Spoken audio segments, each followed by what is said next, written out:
irmáns Veiga mereceu algo máis. O primeiro tanto do conxunto levantino marcou no Riga, el aí o teñen logo dese remate que fai imposible a estirada do gardameta da cidade departamental. E tras esta falta chegaría nun xesto de picardía o gol de Juan Carlos.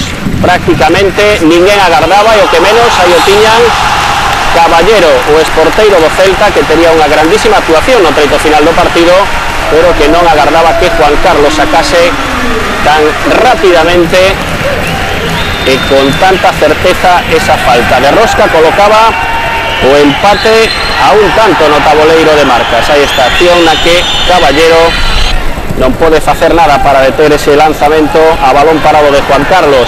E tamén no primeiro tempo chegaría o tanto de Courtois, o tanto que lle daba a victoria o cadro levantino.